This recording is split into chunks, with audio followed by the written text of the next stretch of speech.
The following episode contains approximately 815 spoilers for all seasons and episodes of Lost. You have been warned.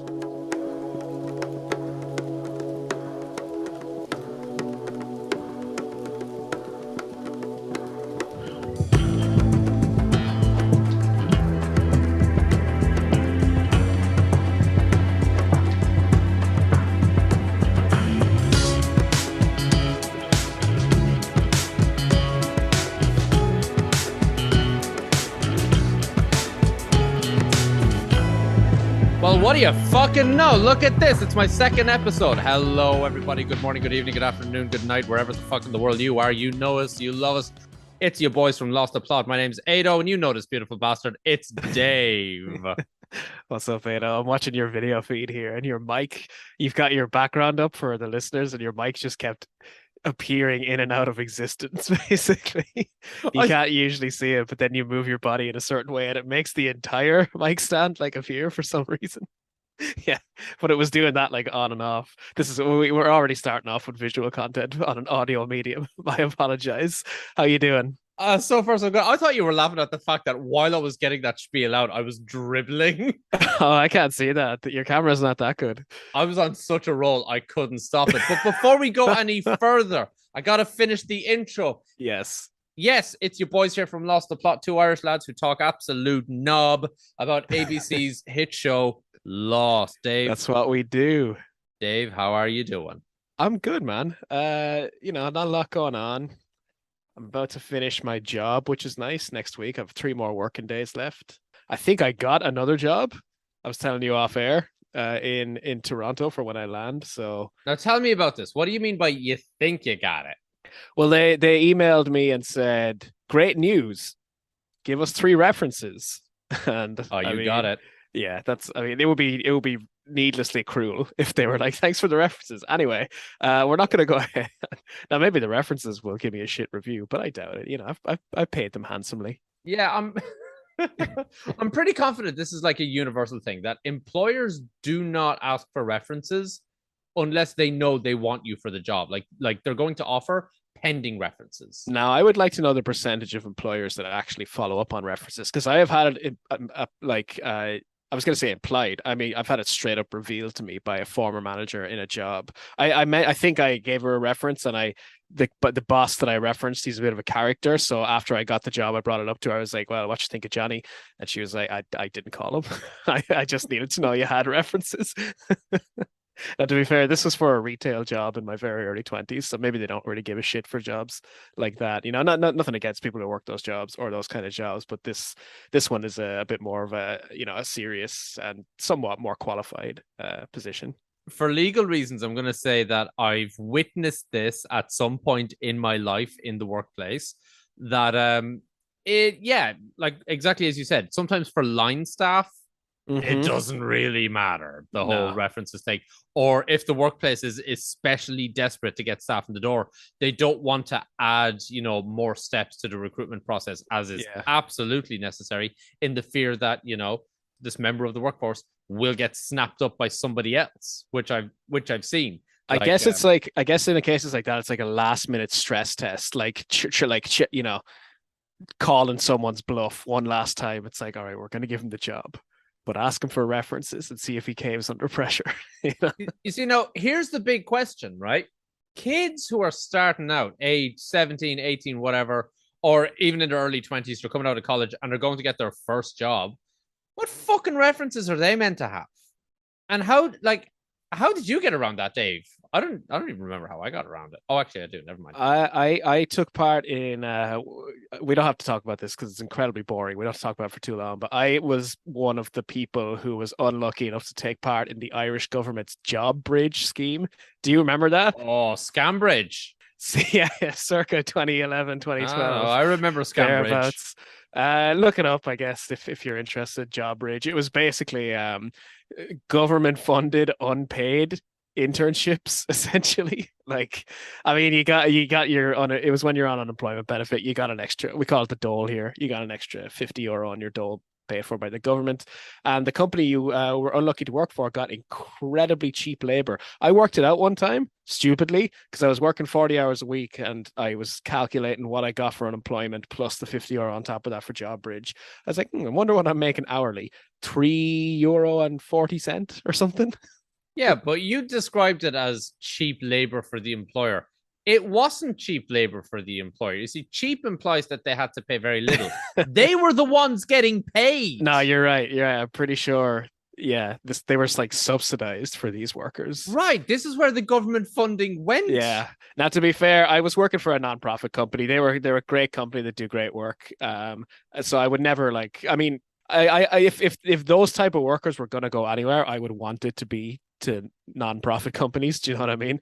I still don't condone it. I still think that even non-profit workers obviously deserve a fucking living wage. But hey, man, well, listen, man, I gotta tell you, you're talking about possibly getting a new job. I think I got someone sacked recently.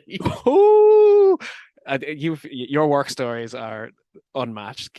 I assume it's a work story, or did you get someone sacked in another? It is semi-work related. I think I got some poor secretary to a fashion designer in Milan sacked. That is not the sentence I was expecting to come out of your mouth. So hang on, let me tell you this old scale, right? I am gagging for it. I wish I had popcorn. Whiskey will have to do. Now, I cannot reveal. I mean, okay, so first of all, it's no big secret. I've mentioned it several times. I'll work in a hotel, right? This is what I do, and the shit that goes on in hotels, man. And you get pretty upscale clientele from time to time. You've been known to have the run-in with the odd B-list celebrity, bordering on A-list, 8.5. Yeah, in fairness. Now, I have met a few big fucking names out there. Let me tell you. Let me put this out there. Van Morrison, biggest weirdo I've ever met in real life. You talked about him on this podcast. You told the story about how he saw the paparazzo and got right back in the car. Yeah, that's always like when I try and think of big name people I've met, he's always like the number one. Like there are others, cannot fucking think of them, but for privacy reasons, cannot ever discuss the name of somebody staying in my particular hotel. And for legal reasons, I'm never mentioning the name of my hotel here. But we had a minor Irish celeb staying in my hotel, right? Not an influencer of any kind, but they're involved in like the fashion industry, we'll just say, right? Yeah, we're talking someone who works with much more famous people, right? Because you told me off air who this person was. Even with that description, anyone listening, if they had half a brain cell, or if they were semi-familiar with this field, they could probably guess who this was. But anyway, I'm in work one day. This individual is in the hotel, right? They're up in their fucking gigantic master bedroom. And I get a phone call at my desk from the secretary of this fashion designer in Milan, Italy, right? And this woman is panicking. She is freaking out. And she tells me, oh, we have sent a box with product to this individual. We want to know if they have received it. We need to know what they've done with it because they need to send it back to us. Okay. So just to clarify, your Irish celebrity was being chased up by someone who worked for an Italian fashion designer. Yeah. Okay. And you're probably thinking the same thing I was thinking at this point, which is, wow, that's a nice hot cup of not my fucking problem. What do you want me to do about this, right? So she's telling me how that box needs to be sent back to her and her boss, said fashion designer. Listen, I probably would tell you the name if I could think of it. Do not remember who this designer was. It was no one I'd ever heard of. I feel for this woman, though, because you do say it's a big hot cup and not your problem, but she has to have been at the end of her tether. Like, this was a desperate move calling the hotel that this individual was staying in. Do you know what I mean? Like, because, again, from what I know about this individual, this Irish celebrity, they have a social media presence. They obviously have a phone, right? Like, there's a million ways to contact this person, and she's resorting to calling the hotel where this person is staying. Yeah. And I can tell by the tone of her voice, like she is shit scared. I don't know why. Mm-hmm. It feels like there's something in this great box that was not meant to be sent or something. Now, that's pure conjecture on my part. That's what I want to believe. Can just you to make this extra spicy. The fashion designer's mother's ashes or something just somehow ended up, and it's like a wacky situation on her side. Mistaken for a bunch of coke. Oh. I don't know what kind of coke you've been smoking, but I don't think you can mistake ashes for. Did I say coke you were smoking. I stand by it. Go on. Yeah, I mean, you're a crackhead. I'm sure you'll get fucked up somehow from it. But anyway, so I called the room after, I put her at ease. I'm like, all right, listen, leave it with me. I'll tackle this. I'll give him a call. So I called the bedroom. Let's give this Irish celebrity a non-gendered name just for the sake of the story. Let's call them Alex. Okay, so I call Alex's room. Alex picks up the phone and says hello. And I'm like, hey, just got a call from this person and they're looking for this box. And apparently I'm to send it back to them with like FedEx or UPS or some shit like this. And all Alex says to me is, oh, yeah, I think someone else is taking care of that for me. Don't worry about it. Thanks. Oh, dear. Now, let me stop you there and ask, why did this woman not just request to speak to Alex directly? Aren't you allowed to? Are you allowed to do that in a hotel? Can't you, like, if you know someone's staying there, can't you be transferred to the room? You can. What happens is I would have to call the room first and tell them, hi, I've got Bob on the, hi, this is Ado from reception calling. I've got Bob on the other line. Is it okay if I put him through to you? And they can say yes or no. If they say no, I hang up. If they say yes, I hit the transfer button, hang up, and nothing to do with me anymore. First they say Geldof or Marley. I couldn't think of another alive Bob. Is Bob Marley alive? No, he's dead. So that's what I mean. That's like Bob Geldof is. I was trying to think of another Bob, and all I could think of was Marley.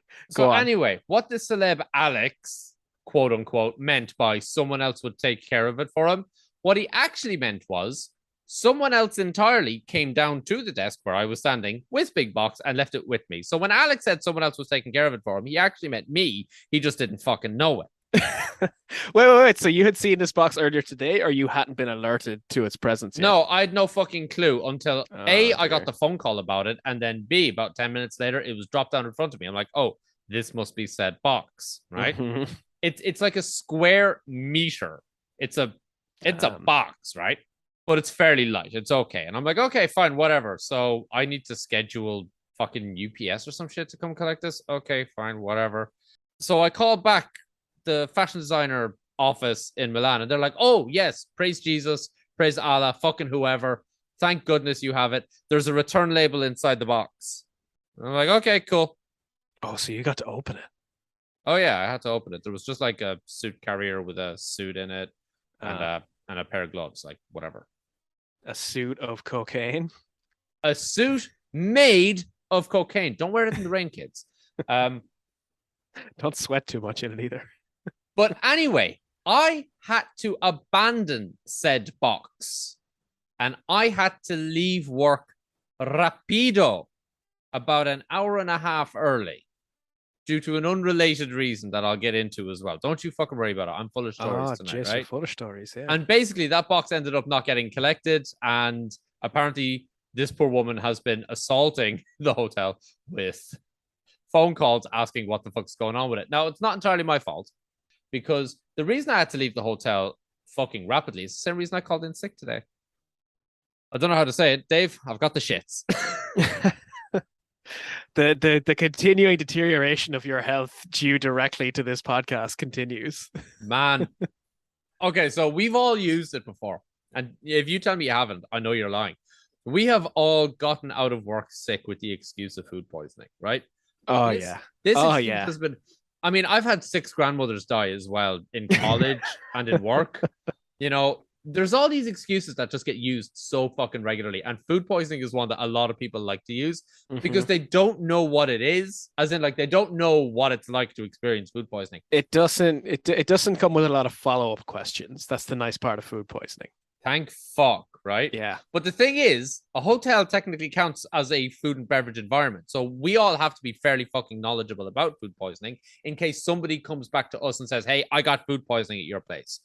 Here's a fun fact. If you work in a food and beverage environment and someone ever accuses you of giving them food poisoning, it is the easiest thing in the fucking world to deny. Because here's a dirty little secret about food poisoning. Oh, he's getting close to the mic. Yeah. It takes, depending on the food, it takes approximately 24 hours for symptoms to kick in. Think of all the shit someone's going to eat in those 24 hours. Yeah. right? It's so notoriously difficult to prove where you got food poisoning or how you got it, right? Now, there are instances in my life where I should have gotten food poisoning. Last day of our first year of college, I found chicken Kievs in the back of the freezer that had turned to gray mush. I remember this. I ate that shit and it was good, man. It was so damn good. The garlic and the gray mush. You know, words of the great and wise philosopher Lumiere in Beauty and the Beast. Try the gray stuff. It's delicious. But I have had actual genuine food poisoning twice in my life. And today, I think, was the third, right? Or yesterday, I should say. I was meant to finish work at like 6:30. I ran at 5 p.m. to the toilet. You know, you just get that feeling. Oh, I know it. I know it all too well.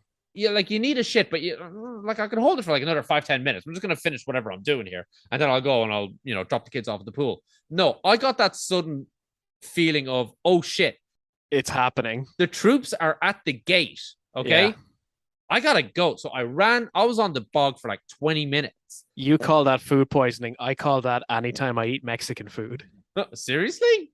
Okay, maybe not anytime. I'll tell you, oddly enough, every time I eat Vietnamese food, I get the shits. What the fuck did the Vietnamese put in? Like, I have no idea. There was this particular restaurant in Stockholm, Vietnamese restaurant, and I loved it. Like, it was one of my faves, but every time I had it, I was guaranteed a night on the jacks afterwards, and it was worth it. I still went back. Wow, that's actually pretty crazy.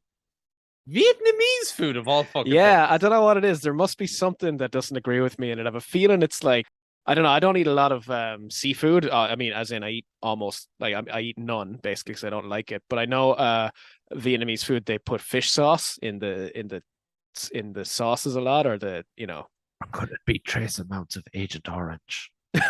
Oh, you might be onto something there. Oh, but yeah, about an hour and a half early, I had to fucking run out of work. As soon as I got home yesterday, I ran straight in, plopped my cheeks on the toilet, grabbed the bucket near me because it was both ends, man.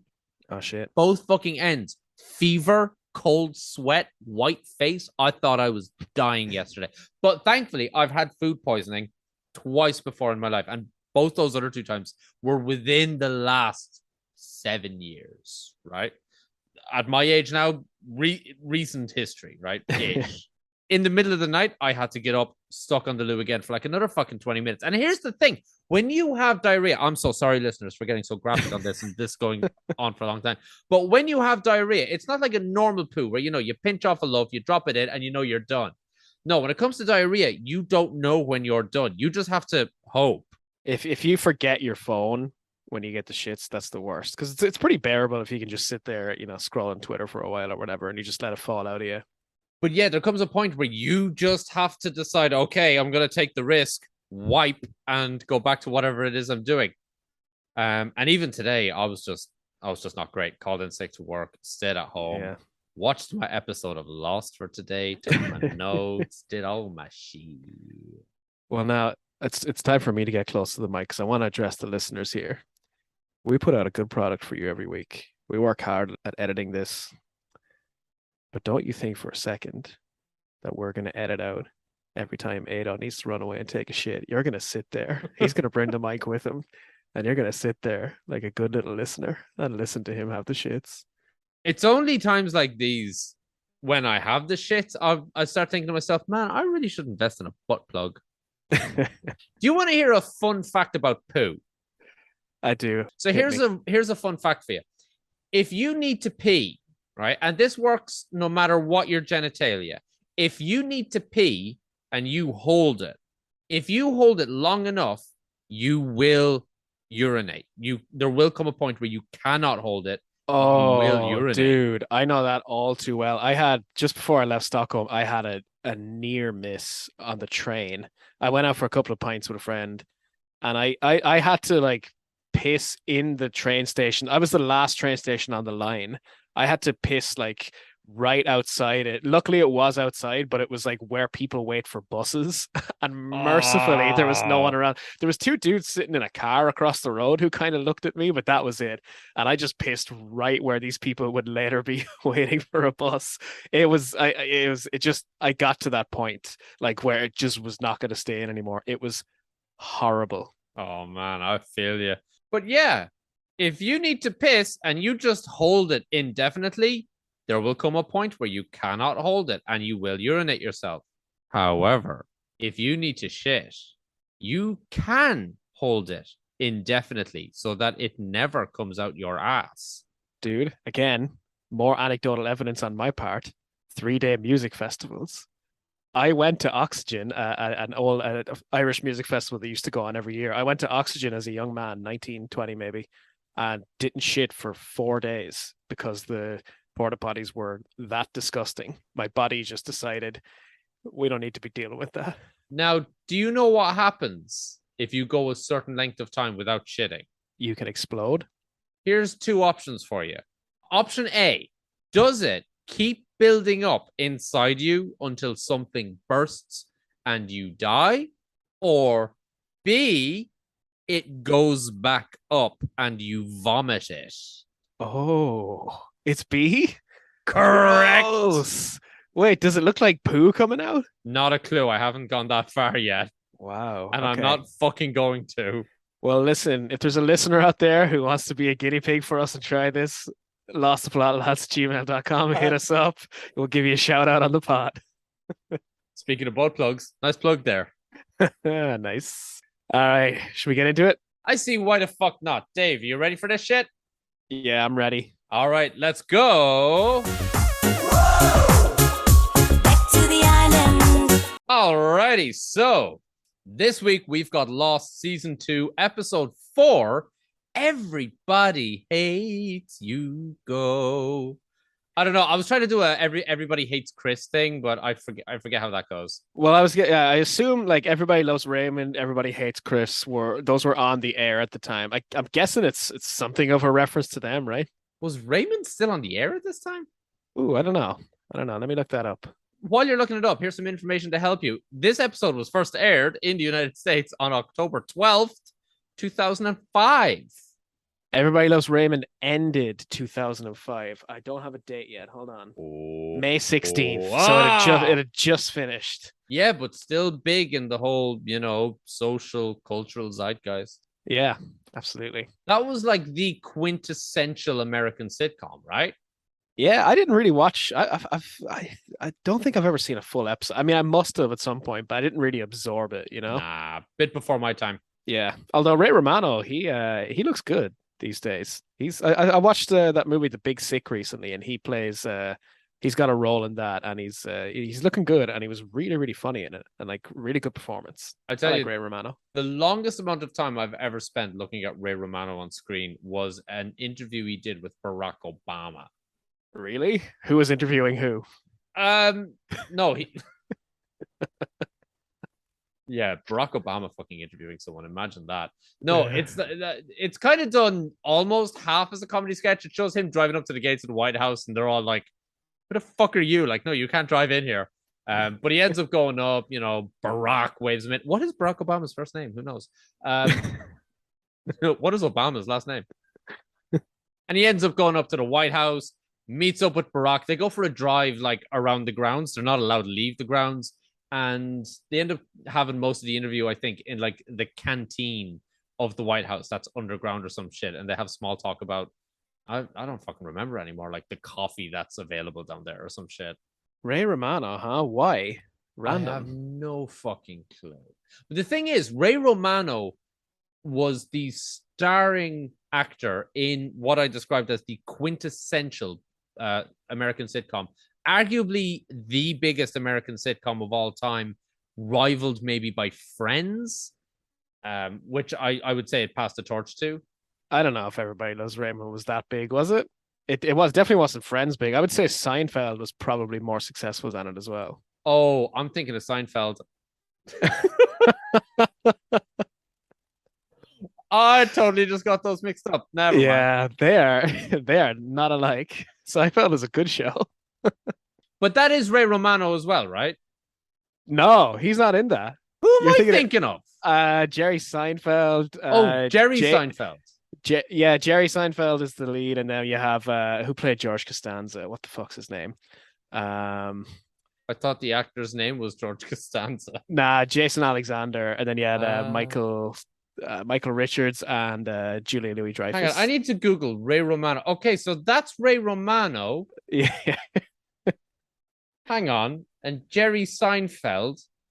Wow. I guess they look somewhat alike, but man, those shows, I could not mix up those shows. Okay, so never mind. Jerry Seinfeld is the one who interviewed Barack Obama. Oopsies. Yeah, that was for Comedians in Cars Drinking Coffee. Jerry Seinfeld's newer TV show. Yeah, I was thinking like Ray Romano is a fucking weird one to do it. Am I right in saying Ray Romano has a voice kind of like Kermit the Frog? Yeah. He sounds a bit like I can't do it. Hold on. He's got like New York. Yeah, he sounds a bit like that. I'll do a line from the Big Sick. He's like, the internet's terrible. They people on the internet hate Forrest Gump. It's the best freaking movie ever. What do you mean they hate Forrest Gump? That's my best fucking Kermit the Frog.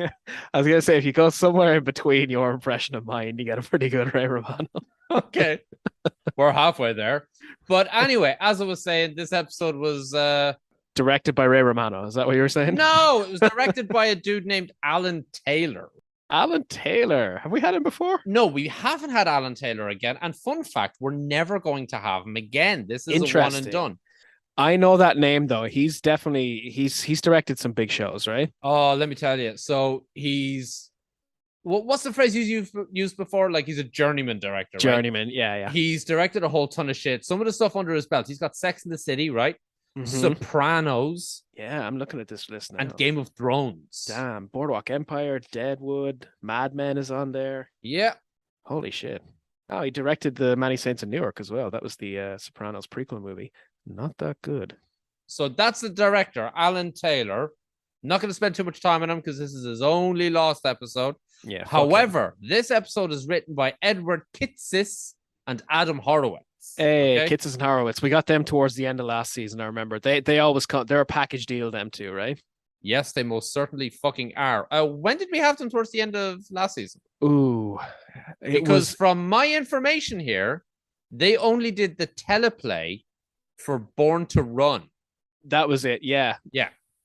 So they wrote Born to Run. I think they wrote it with someone. No, they didn't write it. That's the thing. Griot Marchois wrote it, but they did the teleplay. Are you sure the teleplay is the script? I think Griot Marchois did the story, right? And they did the teleplay. Which means he came up with the sort of broad strokes, I think, and then they wrote the actual script. Hold on. So when we say written by, what exactly do we mean here? Well, okay, so as the way I understand it, and every show is different, I think, but the general thing is that the writers will all work together in the quote unquote writer's room to break the stories, right? They'll come up with ideas, the general thrust of the season, the arcs, and then each writer will be sort of assigned an episode.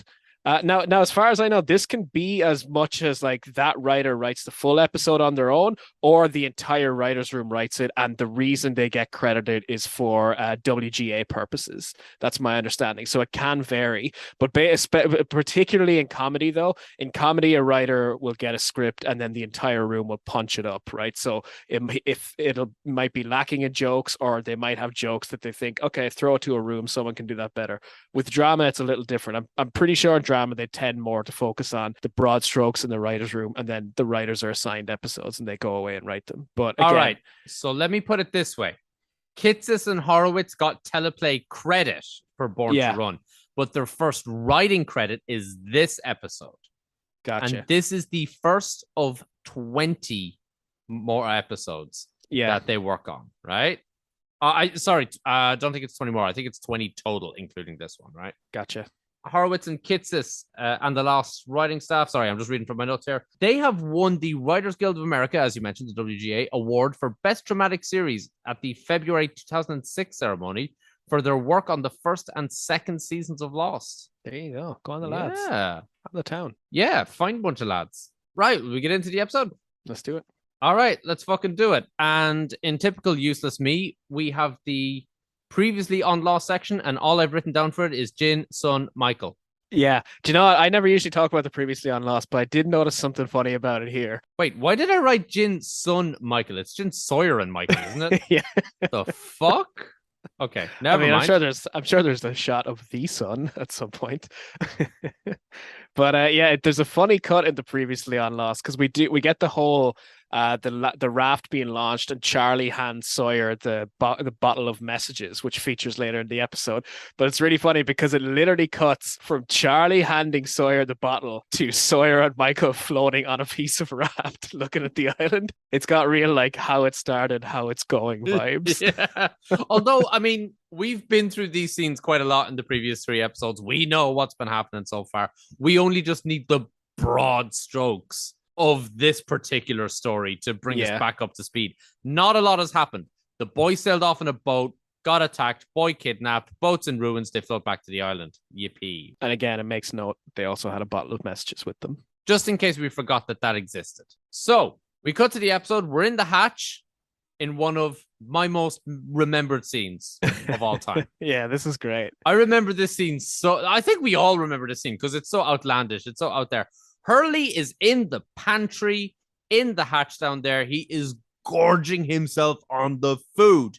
The writers cannot resist a good fat joke. Well, I was going to say, yeah, like I know this is intended as a fat joke, or maybe not intended, but you know what I mean? You're definitely supposed to draw the connection of fat guy in a room full of food. What's going to happen, right? But I mean, I want to push back on that because after 40 odd days on a deserted island with fuck all to eat, like who is not going to be like that? In a fucking food pantry full of food. Thank you. That is exactly what I was going to say.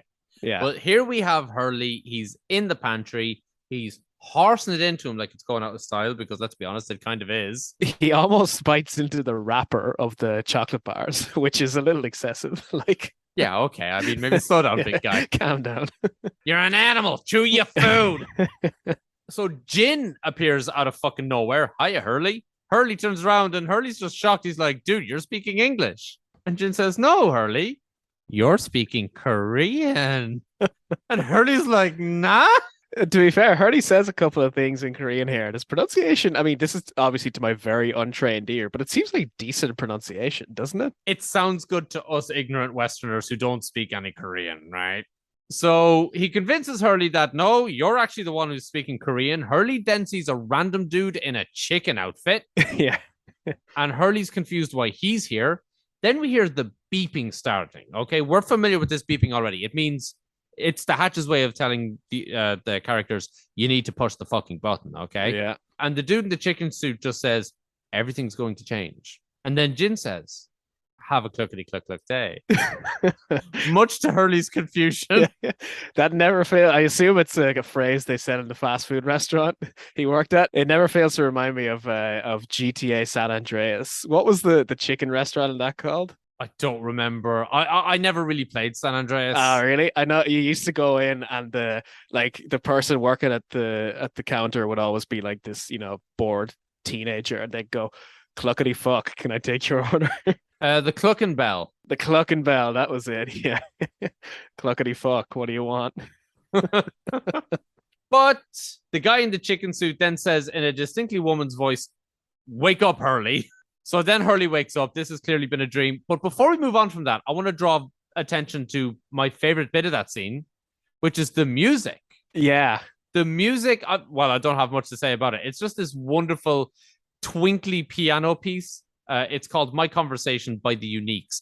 Isn't it? It's got a kind of a reggae vibe as well, right? Yeah, it definitely is because it's swinging on an offbeat. But I love this song so much that I have this played regularly in my own playlist on Spotify. Nice. Now, the thing is, if you're not in the right mood to listen to the song, that twinkly little piano bit, the do do do do do do do do do, that can get really annoying and repetitive after a bit. But if you're in the right mindset, man, it's really good shit. This season's been, I mean, I guess it's the presence of the record player, but this season's been pretty good for the music so far. The record player is a really good excuse to shoehorn in some more music, right? Some Absolutely. Good music. But yeah, Hurley is asleep at the apocalypse wheel. Yeah, Kate wakes him up.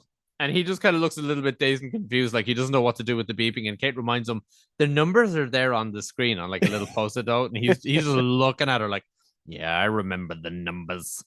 Just to make a bit of conversation, she tells Hurley, that Jack told her about his job and that, it's nice that they have jobs again. And Hurley is certainly not as fucking enthused with this as she apparently is, which is, albeit not all that much. Yeah, neither would I be, of course. But it's interesting because a couple episodes ago, I believe in the first episode of the series, he was talking about the pros and cons of the island, and one of the pros was a sleep in every day, and now he's got a job.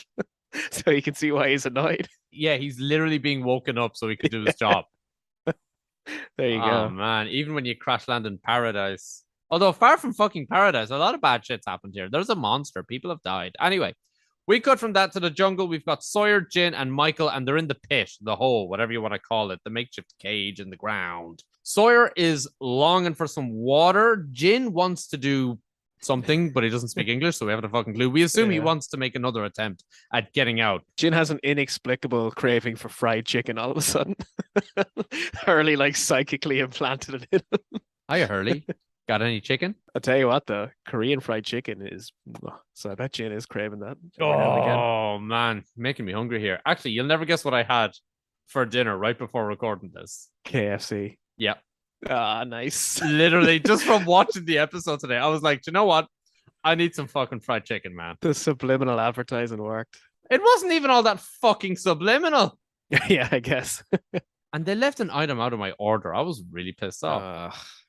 Hate that, man. Hate that. We're calling you out, Colonel Sanders. Come on the fucking podcast and defend yourself, bro. If KFC want to defend themselves, losttheplotlads@gmail.com. So Jin wants to get out of the pit. Michael starts fucking yelling again. Sawyer is telling both of them to calm the fuck down, basically. Yeah. Right? If he doesn't like Michael screaming now, he's not going to be a big fan of this entire season. I'm convinced that Michael, what's the actor's name? Harold Perrineau? Correct. He has to have a voice double, kind of like a stunt double, a vocal stunt double. You cannot be shouting this much without blowing your fucking vocal cords. He's got a minimal decibel level. He's got to hit every episode. So once they do calm down a little bit, Jin is quite preoccupied with Sawyer's shoulder, points to it. We see the wound in his shoulder. It's still there, and it looks nasty. And Sawyer suggests, why don't you pee on it?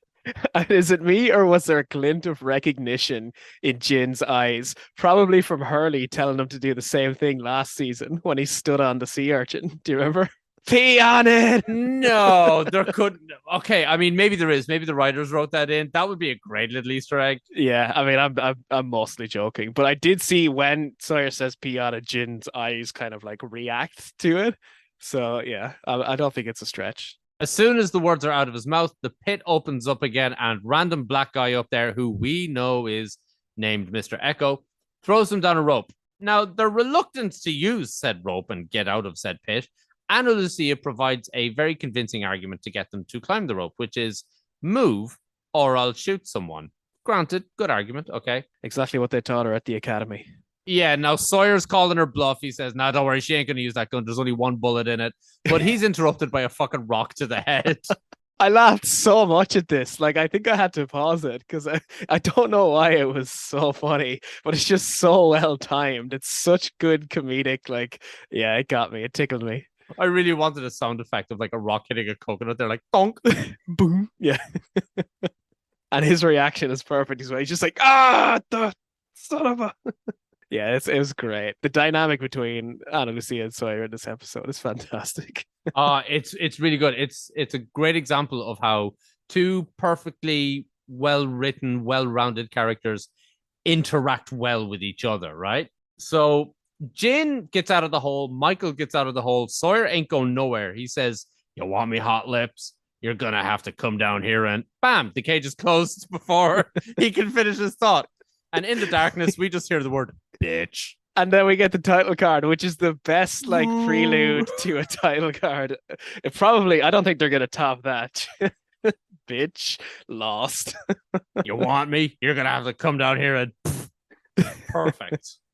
Perfect. Incredible. So after the title card, we get to another flashback. We've got Hurley watching the lottery. He faints. We've seen this before. Yeah, we get a first-person lotto winner simulator. Do you know what I mean? Where it's literally Hurley's eye view, Hurley Bird's eye view, where he's holding the ticket in front of the telly. Yeah, and he's looking at the TV, he's looking at the ticket, and wouldn't you know it, he has the winning numbers. Again, we saw what happens in season 1 with him winning the lottery and buying stuff and investing money and all the bad luck that comes with it, right? But this is going to go in a slightly different direction. We're not going to jump time as much, but to get into this scene specifically, when he faints, his mom rushes in. Yeah, and also we get a big reveal of the table breaking. I think we talked about that in the episode where it happened, because remember it faded to black and we heard the table being demolished, and we see it happen this time. Oh, did we not see that in season 1? No, it blacks out sort of as Hurley does. So it goes like he's like fade to black and then table smashing sound. Well, anyway, his mom comes in. Hurley's okay. He just fell over. He was just a bit shocked. And she basically just ends up chastising him for not exercising enough. She is brutal here. Like, this is why you faint. You have unhealthy lifestyle. You need to get out more. And she tells him that you need to change your life. No one's going to change it for you. You know, you think Jesus is going to change it? You think Jesus going to come down and give you a nice car? You think Jesus going to come help you lose 200 pounds? And then she commits to the bit so hard because the phone rings and she goes in the next room, answers it, and tells whoever is on the other end of the line, hold on a second. Oh, it's Jesus. He's coming for you. He wants to know what color car you want. Yeah. That is commitment to the bit right there, and you got to respect it. Yeah.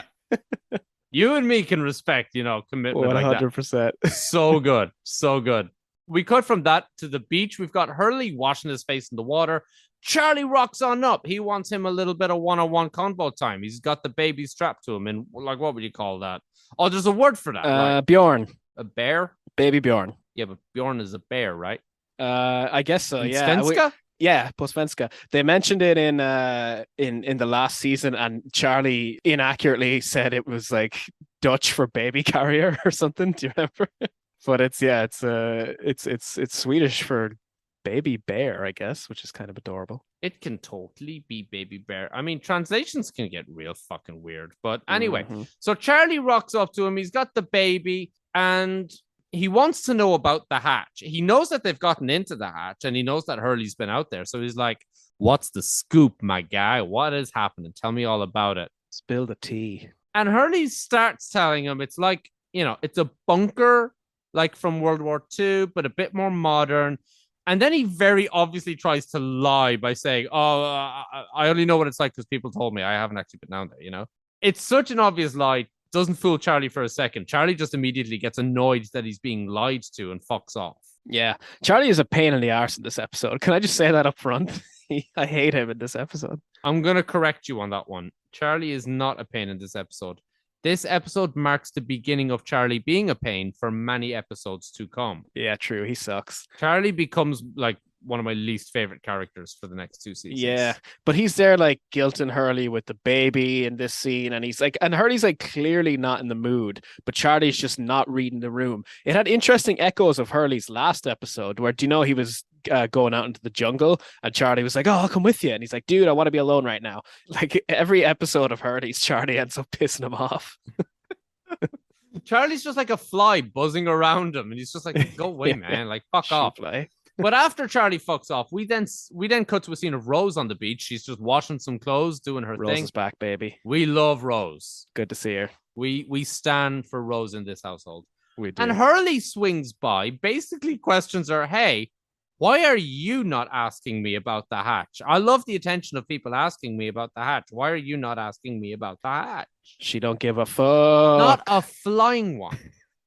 And she just tells him, well, even if I did know all of this shit about whatever it is y'all are doing out in the jungle, it ain't going to get these clothes washed any quicker. And Hurley comes up with the idea of, well, maybe it would, actually. Assuming there's a washer and dryer down there, right? Yeah. I mean, there has to be. If there wasn't, right? Hold on. Hang on. Let's think about this. Let's imagine there wasn't a washer and dryer down there. Ooh, then those jumpsuits would be honking. They'd be humming. So anyway, Hurley says maybe it will get the clothes done quicker. This piques her fucking interest. We cut to a scene in the jungle. Hurley leads Rose to the back door of the hatch. Not the actual hatch itself in the ground that we saw the boys digging in season 1 and all this shit. No. The back door that Desmond fucks off through that no one was able to find in the past, okay? 2 things I love about this scene. 1, love that Rose is getting exclusive access before Charlie. That just, that's beautiful to me. 2, I also love Rose's burlap sack chic outfit. Do you know what I mean? She don't care. I don't know what it is she's wearing. I think it might actually be a piece of clothing designed to look like a burlap sack, which is wild to me. But I'm for it. I'm here for it. Take risks. But yeah, Hurley was so reluctant to tell Charlie a fucking thing, and yet with Rose, he's like, "Oh no, come on over, I'll show you." He's a soft spot for the women. But he brings Rose in through this back door, and we're in the hatch. We're in the bunker, whatever you want to call it. And the first thing I noticed, I suppose I have noticed it in previous episodes, I just always forgot to mention it, how fucking wet the floor is. Yeah, it's gross in that sort of cavey part. Yeah, you wouldn't want to be walking around there in your socks. Yeah, Johnny Locke. And also, I wanted to bring this up with you. This is the Swan, right? I have a feeling we're going to just keep calling it the Hatch. That's what I've always called it before. I find it difficult to call it the Swan. I keep calling it the Hatch. Even in my notes, yeah, I call it the Hatch. Okay, as long as we're in agreement about that, I think it's fine. Even though the hatch is technically the thing outside it on top, but Right. So presumably not in his socks. Jack appears out of fucking nowhere. Fucking dry shite shepherd. Here he is. Oh, he's such a fucking shite hawk. Face on him like a rained on parade. Do you know what I mean? And he's kind of like your mammy after you've brought home a friend and you haven't asked permission. yeah, because he's super polite to Rose, but he's pissed at Hurley. He's like, I don't have enough on in the pot for dinner now. Yeah, this kind of attitude about him is like, Hurley, who else did you tell about the hatch, right? He's like Molly Weasley giving the Weasley kids shite when they bring the car back. She's like, not you, Harry, dear. Ronald Weasley! But yeah, shite hawk Jack appears out of nowhere. As you say, super polite to Rose. He's like, hey, Rose. But he's laying into Hurley. He's like, who else did you fucking tell about this? And Hurley says, it's Rose. She's cool. She won't tell anyone. And Rose, I couldn't be this quick with it. She says, I wouldn't even know what I would say. Yeah. And that's kind of true. I wouldn't either. Yeah. And maybe that's a good excuse for Hurley to give Charlie. So we get a really short scene after that. We're back on the beach. We've got Claire this time dipping her feet in the water, fucking around doing F-all, just staring out at the water longingly, and she sees a wine bottle floating towards her. She grabs it, and it's very obviously the messages in a bottle brought on the raft that we saw in the previously on Lost. We cut from that back to the hatch. Jack shows Rose the pantry and reminds Hurley of his job, which is to inventory everything and figure out a way to make it last, and also to not fucking give anything to anyone under any exceptions. And then the beeping starts again.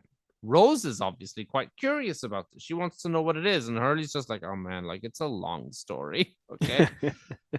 Now, this thing about not giving anything from the pantry to anyone, I get that. But I feel like there should be more rules added. Nothing should be given to anyone until it has been inventoried, and we've then come up with a rationing system. Agreed. Now, I feel like that's implied, but Jack just says, don't give anything to anybody. So all Hurley knows is not to give anything to anybody. Okay, gotcha. We cut from that. So we're still in the pantry. We'll just skip forward a little bit. Hurley and Rose are doing a stock take of everything in the pantry. Rose is taking notes. She's counting shit. If I were Rose, I'd be pretty annoyed at Hurley for dragging me into this menial task. You know what I mean? She seemed pretty chill on the beach, although I get why Hurley picked her over Charlie. Well, I mean, from Rose's point of view, she's been on the beach for how fucking long now? This is a change of pace. Yeah. I feel like this is something we should be doing every episode as well. Taking note of what day it is on the island at this point. Do we know what day it is? About 45, 46, because I think when they were in the hatch with Desmond, they said 44 days, right? Ah, yeah, that's right, actually. I think so. So while they're doing the inventory, we see some Apollo bars, which I've brought reference to, because we've seen Apollo bars in other TV shows, or at least I've noticed them. And Rose comments about how, Oh, sorry. Hurley asked if she's ever heard of Apollo bars, but she's just like, candy's candy. Some people have a sweet tooth, and oh boy, my Bernard, he has got himself one hell of a sweet tooth.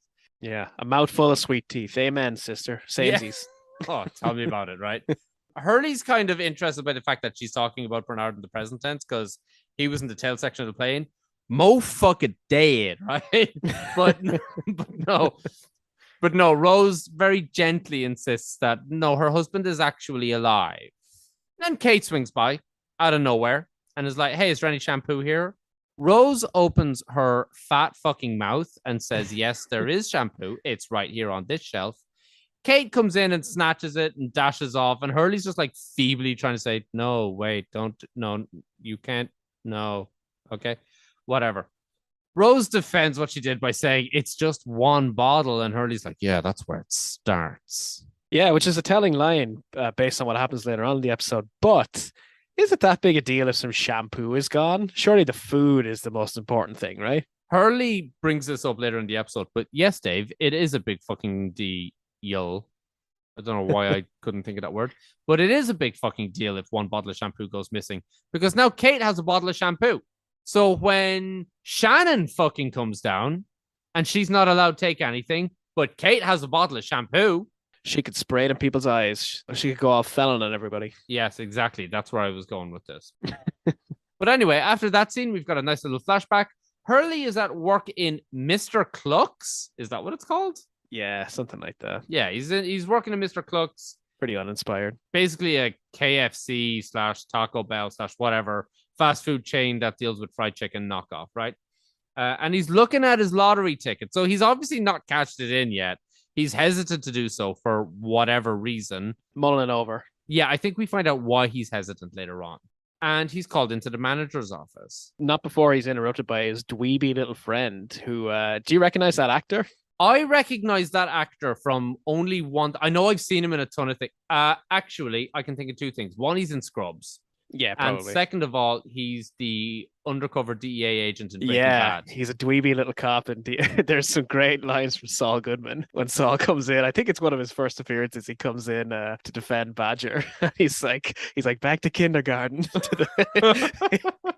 DJ Qualls, I think, is the name of that actor, and he was in like a fucking Road Trip and all those, like a bunch of those teen movies back in the day. But anyway, Hurley's called into the manager's office.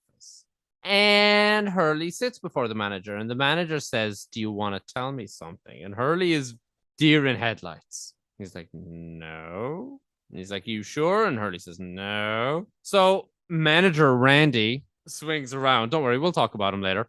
But manager Randy swings around and, prepared for the interaction, just clicks on a TV and shows black and white CCTV footage of Hurley just munching down some of the chicken in Mr. Cluck's. Stealing, I guess it's technically called in the workplace.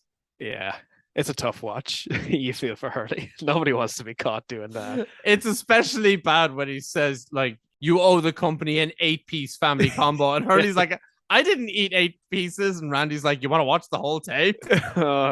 That's tough, man. That hits. But then he starts going off on napkins as well. Like, napkins cost money.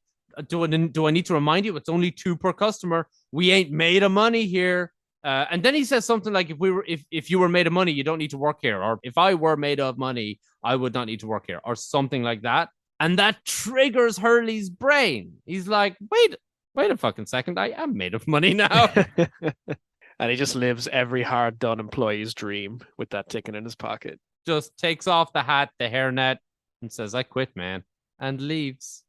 And then he has a panic attack. Oh, out in the car park, he's got the brown paper bag. He's like, yeah. But his friend Johnny comes over to him, like to offer him a bit of comfort and to say to him, hey man, Randy's going fucking nuts in there, right? You should see it. And Hurley's like, dude, you should go back in there or you're gonna get in trouble. You're gonna be scrubbing the John for a week. And Johnny says, no, I quit too. Oh, yay. I mean, absolute fucking lad. But like, knowing what we know, this is rough. No, it's not. And I can see how the episode is trying to make me feel bad for Johnny here, but I don't. Yeah, especially later on in the episode when he seems pretty confident that he can just get another fast food job. Right. That was pre-recession. Must be nice.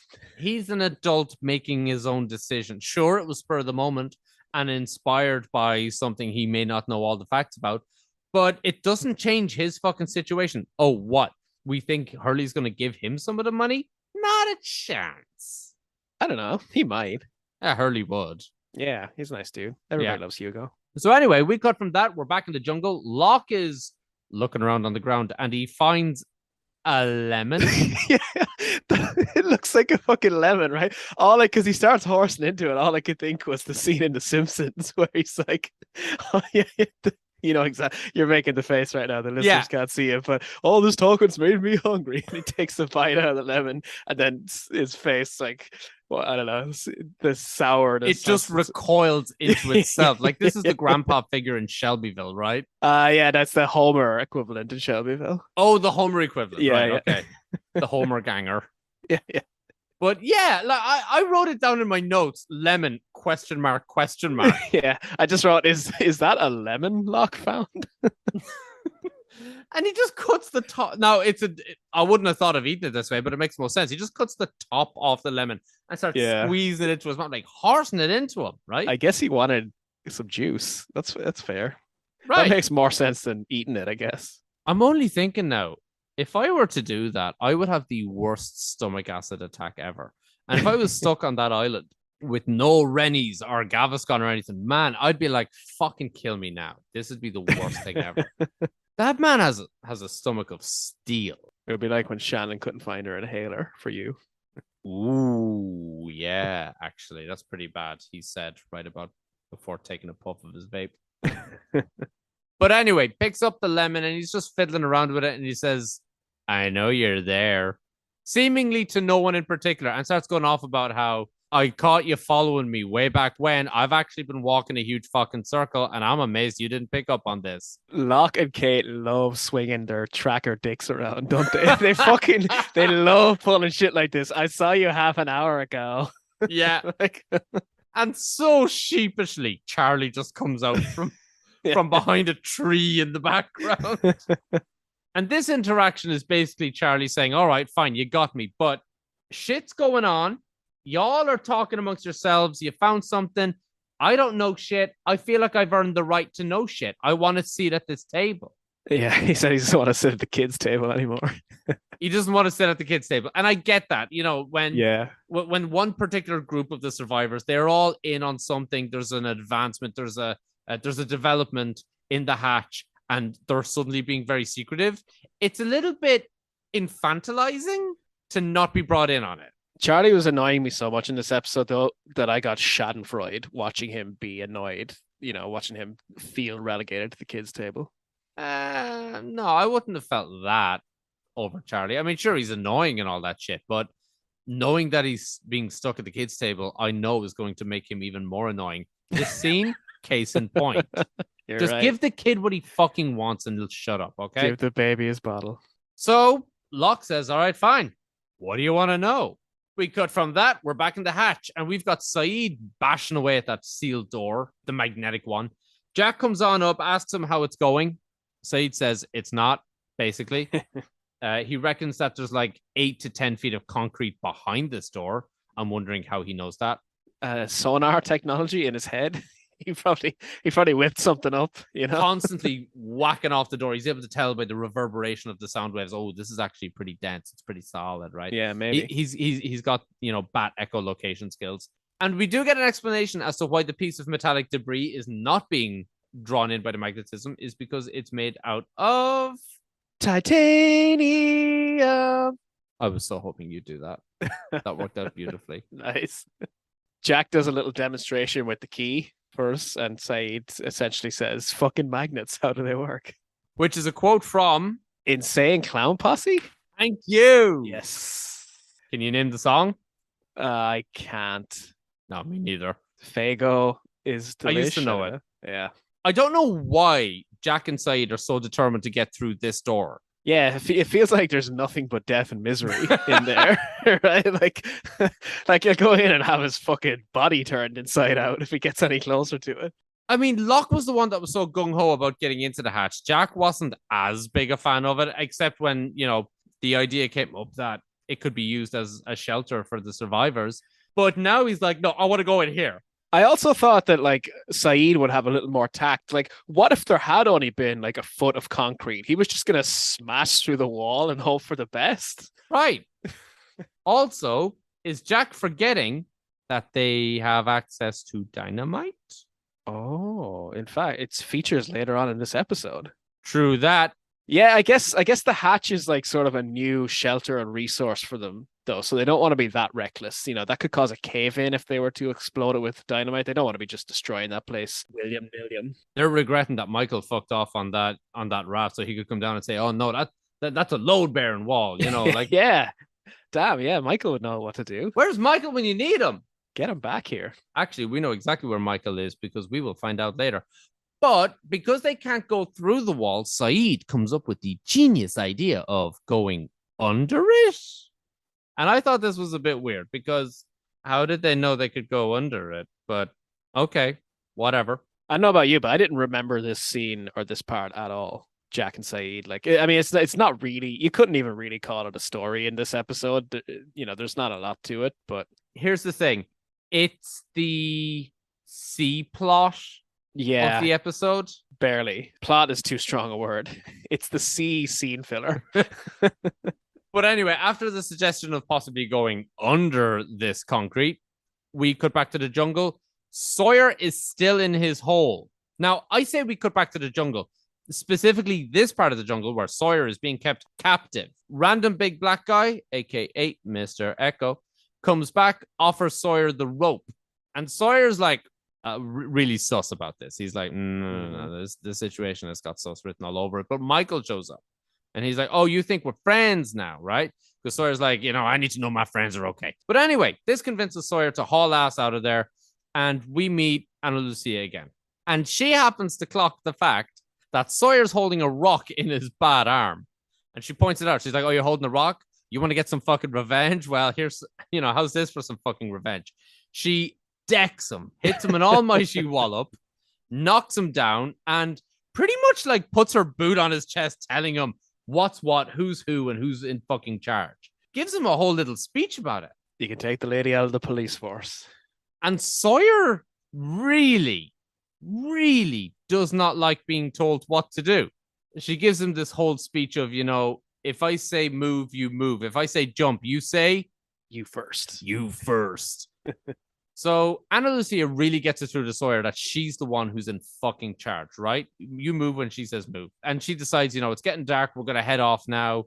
And Sawyer just really does not like being told what to do. And I don't think this has anything to do with the fact that Ana Lucia is a girl.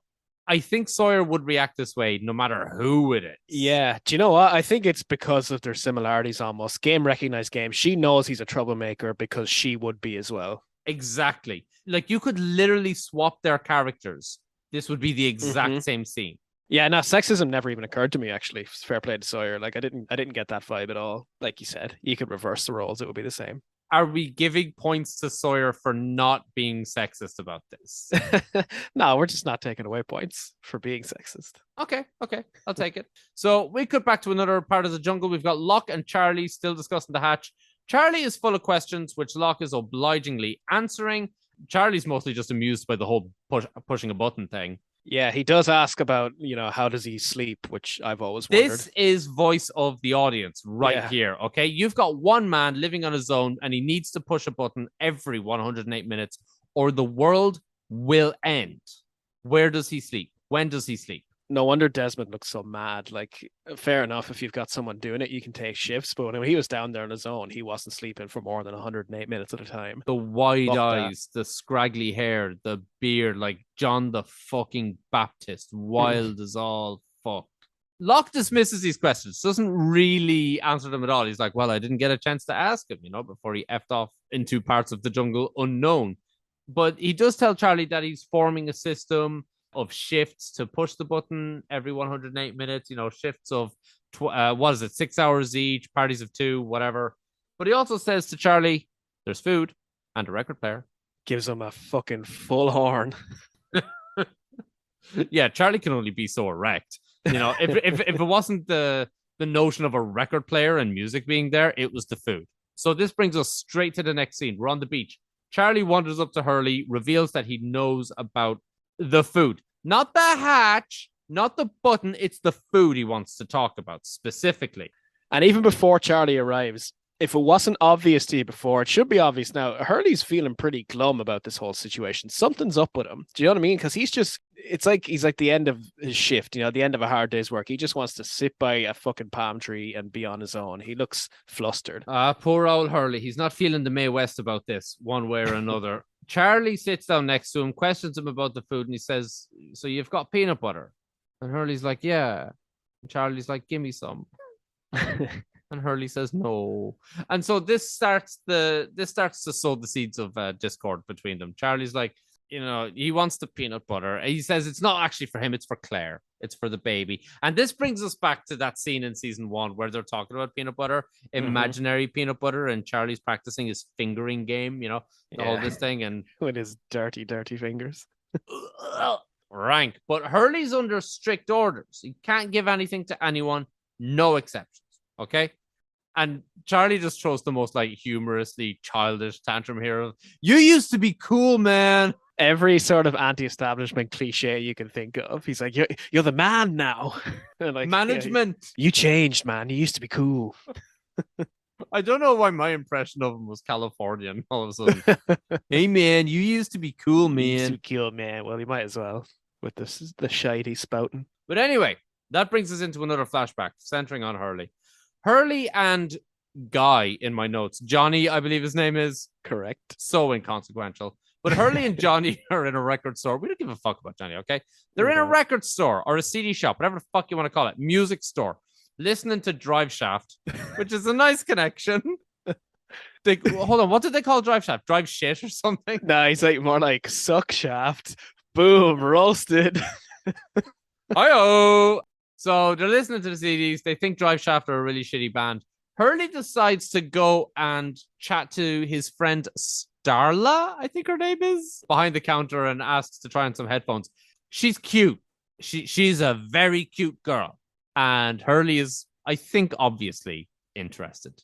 So Hurley's talking to Starla. Johnny comes up as well. And Hurley invites Starla out to a gig, I think. Yeah, the Hold Steady. The Hold Steady. Yeah, I have a little trivia about that if you'll allow it right now, because I looked it up. I'm reasonably familiar with the Hold Steady. Having said that, I don't think I could name one song, but I know I've heard them before. Yeah, please. What is your trivia? And Hurley was fucking up on the Hold Steady early because they formed in 2003.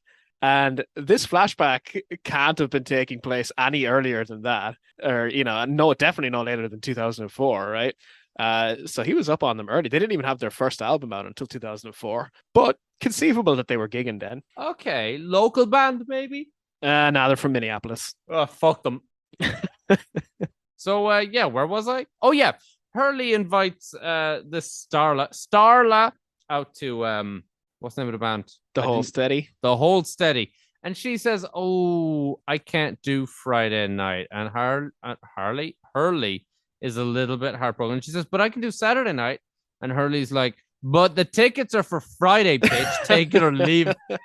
I was thinking that. I was like, why? She's being presumptuous that they have a second show. And then I was like, she works in a record shop. She now think knows. about it. Based on what you said, if the Hold Steady are as new as you posit they may be, they're only a little local band. They're doing a world tour of the United States.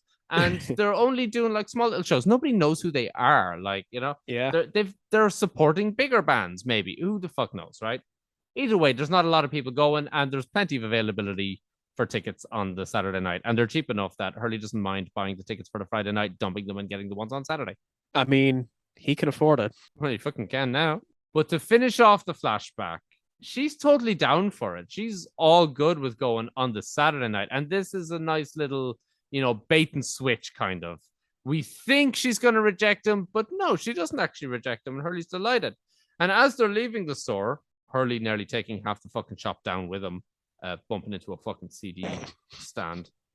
Johnny comes up to him and he's all like, "Oh, wow, that was great. You're into her. She's into you. That's amazing." And Hurley says, "Yeah, I wanted to ask her out before, And Johnny's like, "No, I don't fucking know. Before what?" And it's obviously what Hurley wanted to say here, before everything changed. Because that amount of money, what is it, like 100 and whatever million? 116 million, I think, something like that, 115. It's going to change everything. It really is the through line here. The main theme of Hurley's story of the A plot in this episode is change and the consequences. But here's the thing. That would have been a guaranteed slam dunk if he was known for his money. If he were to go and ask this starlet out, she would not just say yes to going out. She would jump over that counter and wrap her thighs around his head. But Hurley wanted to know, would she say yes if he was broke? If basically. He was broke, which, as far as she's aware, he is. So having that money is giving them the confidence, but not cashing it in yet is sort of, he's holding the line there on that just yet. It's kind of a break glass in case of emergency. And he's unemployed, so she really is not very shallow in that regard, which is nice. But in his decisions to quit his job, to ask out Starla, we do know that he is planning on cashing out this money, just not yet. There's some things he wants to do first before the world changes. Namely, have this Ferris Bueller ass day with Johnny. Yeah, so to finish out that flashback, we know that Hurley's now going out to this gig with this girl, but we've already seen what happens with Hurley and the money in season 1, and that girl features in none of this. So what happened? Where did he drop the ball? It's a slam dunk. He's worth over $100 million. Come on. He could have any pussy on earth. He could have any cock if he wanted it. Maybe she fucked off on tour with the Hold Steady. Moving swiftly on, we cut back to the hatch. We've got Jack and Saeed in the crawl space under the hatch. About to bump Walter White in it. Yeah, Walter White style, right? And Saeed says that the concrete is just as fucking thick down there. And he reckons that there's... Now, this is some great extrapolation going on. He says that he thinks that there's a geothermal generator behind there acting as the power source for the hatch. Now, Saeed could just be making all these words up, and I believe him with the conviction he says it with. But it makes sense. Now, are they deep enough for a geothermal generator? Instinctively, I want to say no, but I could be wrong. I mean, it's in the name. Oh, yeah, I guess. Yeah, geothermal, right? So it's like power from the earth or whatever. The further you go down, the warmer it gets. This is actually a key plot point of the Matrix movies, right? That's why the human city is so deep underground. It's where it's still warm after they blacked out the sky. But it's basically a dead end down there. They're not hacking through that wall. It's still just as fucking thick. And Jack asks Saeed what he thinks is going on. And Saeed says, the last time I saw this much concrete poured into something to cover it up was Chernobyl. Yeah, now, interestingly enough, as we learn later, the incident in the hatch predates Chernobyl by about 8 years. Shit. Yeah, so maybe Chernobyl got their ideas here. Very ominously, Saeed says this reminds him of Chernobyl. But speaking of ominous, we hear some clanking, some banging. Something's going on. We don't know what it is. And in the face of danger, Jack says, no. In the face of danger, Jack says, I'm going to check it out. So he goes and climbs out of a fucking air vent like Batman in the Arkham games and walks in on Kate getting out of the shower. Ah, dude. He lingers way too long here, right? Like, that's creepy. His immediate reaction should have been, oh my God, I'm so sorry, close the door. She looks uncomfortable. Why does he not leave? My brother was in the room when I was watching this today, and he was like, creeper. Creeping it real. He's creeping it real. This is fucked up. It's completely entitled. Like, Jack is he's just like smiling away to himself. It's gross. Well, I mean, they have a bit of a thing between them. So okay, but they do not have that much of a thing. She looks uncomfortable. Yeah, she does. And it's pure privilege. Yeah, it's gross. I don't like it. Yeah, a little bit. I mean, don't get me wrong. I would want to do the same as well. But here's the thing. You just have to take as much of it as you can in your first glimpse. Store as much of it into your memory wank bank. But then you get the fuck out of there. You don't hang around and stare. It's like staring at the sun. You do it long enough, it's bad for your health. Well, it's just the entitlement of it. Like, he didn't ask her if she was okay with him standing there or anything like that. He just presumed, and it was no, thank you. So yeah, she's getting out of the shower, conveniently already wrapped in a towel. He asks her, "How was it?" And she says, "The pressure sucked. It went a little cold at one point. Kind of smelled of sulfur, but fuck, man, it's a shower." Like, and then says he could fucking do with one, and I don't doubt it. I'd say you could hear the stink off him. Every single person on that island probably needs about a 3-day wash. 3-day marinade in their own juices.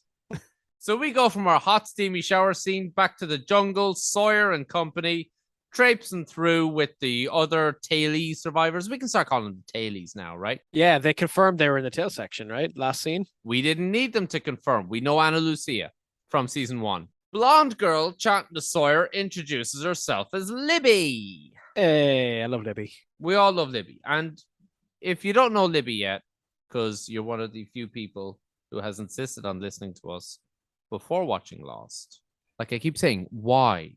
I mean, we appreciate you. We appreciate you, but why?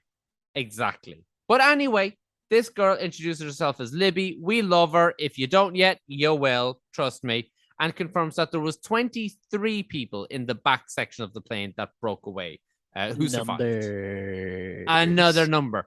For once, a number was slipped into the show that did not escape me. Yeah, because they always do.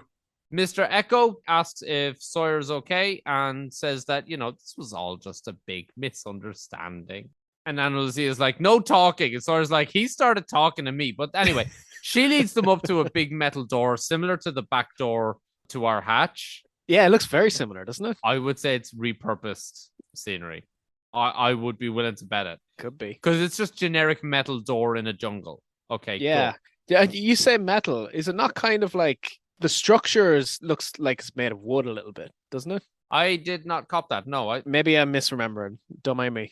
I remember it as metal. But anyway, Ana Lucia gives her secret little knock on the door. It's opened. They're allowed in. And we are entering what I'm henceforth going to be referring to as Hatch 2. The tail hole.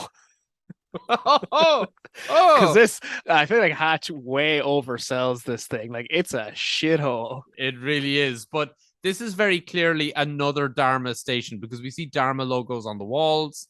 I believe the image is an arrow. This is the arrow. Yeah, I think I don't actually remember, but yeah, that sounds right. And when we get further into this tail hole, shithole, Hatch 2, we see very few people. There's only a handful, if even. A couple of faces you'd recognize on a rewatch, but we'll get to them. Exactly. In fact, one you'd recognize, astute viewers would recognize on a first watch because fucking Cindy is in there, the flight attendant from Oceanic 815. Yeah, Cindy is easily one of the most intriguing minor characters in the whole show. Yeah, what's going on with her? She plays a bit of a role in Jack's flashbacks in season 1 on the plane. She's just a flight attendant, interacts with him, sneaks him a little extra booze. Cool. We see her here, and I say she's intriguing because we don't learn anything else about Cindy from now to the end of the show, but she will appear in the background of certain scenes, and where she appears and in what context makes for a very interesting story to try and put together. Yeah, she definitely has lines and stuff in the future, but it's a... Does she? Yeah, I remember for sure she's got lines. It's funny because there's not a lot of answers about Cindy, but it's not really a thread that demands a lot of answers. It's you're kind of happy to have it sit and just be weird, right? I would almost counter that with the fact that Lost makes everything a mystery and promises answers to all of its mysteries. Now, whether or not it fucking delivers on half those answers is a whole different thing. Yeah. We've learned by now, Lost is more interested in creating compelling mysteries to keep its viewership without thinking of what the answers to those mysteries actually are until the rubber meets the road and it runs out of seasons, right? Yeah. But whatever. Enough. I digress. But yeah, this is a little shithole with only like 4 or 5 people there. Sawyer turns to Libby and says, I thought there was 23 of y'all. And Sibby just very ominously says, there were. Now, if it wasn't obvious up until this point, the tailies are a lot worse for wear than the Losties, we'll call them, the original group of survivors. And we'll come to learn more about that soon. But they all seem to have sort of a feral, like, edge to them, like almost like they've fucking been through some shit. You know what I mean? It seems like our heroes have lived a relatively comfortable existence so far on this island compared to these poor cunts. Yes, because keep in mind, the Losties, as we're calling them, had full access to everything that was on the plane. True. Whereas the tailies lost all of that in the ocean. They washed up on the beach with nothing but the shirts on their backs. Yeah. So they've had to try and survive in the jungle with nothing. They look as though they only just crash landed. Whereas the Losties are a bit more established. They have a camp. Rose's biggest worry of the day was getting her clothes washed, right? Mm-hmm. Whereas the Losties are like, where's our next meal coming from? So this brings me to Libby's comment of there were 23 people. What the fuck does that mean? I think what we're initially supposed to think is that a lot of people died, right? I was drawing the implication of cannibalism. Oh, damn. Well, we'll come to learn that it's a little more complicated and a lot more interesting than people just dying. And I genuinely have no recollection what you're talking about. This is one of the not as broad strokes of the show that I'm just not remembering. I remember broad strokes from later on, right? And the odd minute detail, but I'm excited to find out what happens with the tailies. So we cut from the taily hole. What did you call it? Yeah, the tail hole. So we cut from the tail hole to Sun playing Animal Crossing in her little vegetable patch. When Claire and Shannon swing by, and baby, Aaron, Claire tells Sun that, they found something. Shannon reveals it's the bottle. And Claire says they thought it might be a good idea if it was Sun who decided what they do with this. And I think that is a really good idea. Mm-hmm. I wouldn't have thought of it. Shannon does sort of have the air of someone who's been dragged along to this about her the whole time, though. She's just sitting there. He just did it on cam, but yeah, it's very funny. Like she doesn't look happy about it. She looks like she's trying to look sympathetic, but is mostly failing. Why is she there? I don't know, because Claire confided in her, I guess, and then dragged her along. We cut from that back to the hatch. Hurley is pissed at Locke for telling Charlie everything about the hatch. Yeah, I get that. Not only that, he's pissed at Locke for putting him in a position where he has to deny these barely surviving islanders the food that's in the hatch. I fucking get it. I would not like to be in Hurley's position. It's a tough job. No, I'm 100% with Hurley on this. I'm generally with Hurley on all things. There are very few decisions that Hurley makes in this show that I would disagree with, except maybe the idea of blowing open the hatch. He was against it. I was really fucking for it. That's probably the only thing I would have gone against Hurley on. But in general, I'm on Hurley's side on this, and definitely on this instance. Locke tells him to basically suck it up, Buttercup. This is your job. We all have our jobs. My job is to convince people to push a button every 108 minutes without knowing why. And I'm like, okay, he even offers, does Hurley want to swap jobs? I'd be like, yeah. Yeah, that sounds way easier. 100%. But Hurley then accepts, yeah, do you know what? This is my job. In a very kind of cunning and mischievous sort of way. Like, fucker's up to something. Yeah, you're going to eat those words. And we find out what his plan is in the next scene. Hurley's in the jungle, comes up to one of those banyan trees. I don't actually think it's a banyan tree. But it's some tree that has something stashed inside it. And we find the dynamite. Which I, at first, thought was a pair of sausages. So did I! I thought, oh, fucking Denny's finest right here. I had no idea where it was going. And I was like, what is he? So, like, the dynamite didn't even enter my head. So when he unwrapped it, I was like, secret food stash. Man, for me, other way around. I knew it was the dynamite with how precariously he was, like how tentatively he was handling it. I was like, oh, okay, this is the dynamite. But then he reveals it, and all thought the dynamite were out the window. I was like, oh, sausages! Secret saucies. Few eggs, bit of bacon, Bob's your uncle, Fidelma's your aunt, sorted. But anyway, this leads us to a flashback of Hurley and his friend Johnny stealing garden gnomes in the middle of the night into his panel van. We got this whimsical ass music over it. It's gnome music, basically. It's so good. Yeah, it's great. Like it's great tone setting because we find out that they're bringing all the gnomes and laying them out in some sort of formation on someone's front lawn. But then that person comes out the front door and is like, hey, what are you doing? It's Randy. And as Hurley and Johnny fucking boot it, back into the van. They fuck off. Camera pulls out, and we see the gnomes are laid out to form the words "Cluck you" on Randy's lawn. Cluck you, fuck you.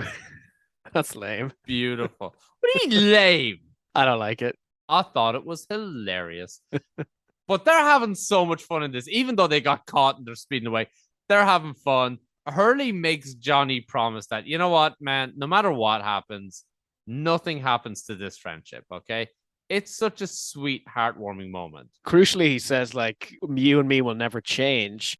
And it kind of gives extra weight to Charlie's "you changed, man" comment earlier. You know, like maybe you might have thought Hurley, like, his reaction was out of proportion, but now it's laying the groundwork here that he doesn't like people to think that he's that he's different because of this power that's been bestowed on him, basically. Yeah.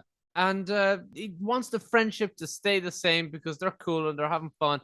And Johnny says, "Yeah, man, I'll drink to that. If I can borrow $2 because he's skit fucking broke and he's no job now." So this is laying the groundwork for what happens in this next scene, right? So this next scene is kind of hard to describe because it's flashing back and forth, but they decide that they're going to go get some drinks. So that cuts us back to the hatch. Hurley's laying down the dynamite in the pantry of all fucking places. And we're like, wow, this is Hurley's plan. Yeah, this is crazy shit. Like, bold move, but you can see where he's coming from, right? I mean, it's excessive. It's probably the single most selfish thing we've seen anybody do in this whole show. He wants to blow up this supply of food just so he doesn't have to be in charge of it. Yeah, like wild, man. But he's interrupted by Rose, and Rose is like, "What are you doing?" Come on to yourself. And Hurley just ominously says that he can't let it happen again. I wonder what he means by that. But we go on. We cut back to the flashback. Hurley and Johnny go to a corner store to buy beer, but there's a news crew there. In the hatch, Rose is trying to convince Hurley not to do it. Don't use the dynamite. Don't blow up the food. Not at least without explaining why. And I love this. Rose isn't just blindly trying to tell him, no, don't do it. She's telling him, okay, but tell me why. Because she has a certain amount of trust in Hurley that if he's doing something this drastic, he must have a good reason for it, right? Yeah, she's great here. She's not dismissive. She's not like, if this was Jack, he would have been like, oh, this is Hurley's psych ward shit. Right. Like, I know Rose doesn't have that information, but even if she did, she'd be like, she's rational here. She's putting two together. She's like, cause and effect, something's up here. So Hurley tries to get it through her head that people are going to hate him because he's in charge of the food. Because he gives something to person A, then person B is going to be like, well, why didn't I get that when they have this? And he's going to have to ration it out, and he's going to have to say no sometimes, and people are going to end up hating him. In the flashback, when Johnny gets out of the van to go over and investigate the news crew, not after Hurley tries to tell him to fuck off, no, we need to get out of here, it's revealed that Hurley's actually the lotto winner because the news crew are there interviewing the guy who sold the winning ticket. They just don't know who claimed it. But he spots Hurley in the van. He's like, that's the guy. That's the guy. That's the guy. And everybody runs over to the van. As soon as it's revealed that Hurley is the lotto winner and everyone starts crowding around the van, Johnny doesn't move anywhere. Johnny's just stood there in the car park looking at Hurley, and you can just see the shoulders fall. Despite everything Hurley wanted, something has changed. That's basically what it's saying, right? Yeah. This scene is sort of volley of flashbacks and item scene right here. This is fucking great insight into Hurley's character. Like, it really adds, I guess, pathos is the word to it. Like, this is the culmination of everything, right? This is the reason for the season, for this episode. This responsibility of the food is the responsibility of having shit tons of money repeating on Hurley, basically. And Jorge Garcia does a fucking fantastic job of acting here. He's really great here. I would love to compliment him on that personally when he comes on this podcast to drink cans. Hashtag cans with Jorge. Hashtag cans with Jorge. Y'all thought we forgot about that? Because we did, but it's a Hurley episode. It jogged our memory. Man, we should, first 3 episodes, we said nothing. No, we didn't. I totally forgot. I'd love to say we were biding our time for this episode, but no, I forgot as well. Nah, we're not that smart.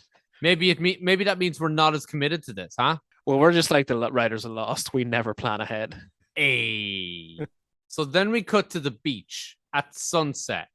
Hurley comes on up to Jack and says, sure, it's a lot of food in there, but it's not gonna last forever. He's laying down the fucking law here. Yeah. And he says, you put me in charge of the food. Here's what I'm gonna do with it. And you better take it or leave it. And Jack says, sure, fine. Now, we don't know what Hurley's plan is, but Jack's like, okay, yeah, sure. I skillfully word around it while still getting Jack to agree. Yes. And Hurley was clearly not ready for Jack to go along with it. Yeah. He's like, what? But okay. Hurley's plan is a go. It's full steam ahead. And we cut to later on that evening, all around the campfire. Hurley is giving the food out to everyone in a big feast. Fucking Johnny Snackleseed here.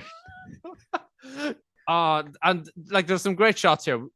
My favorite one is Shannon sharing food with Vincent. That's lovely. We get Claire fucking jizzing her nicks over real peanut butter after that weak shit Charlie gave her last season. Yeah.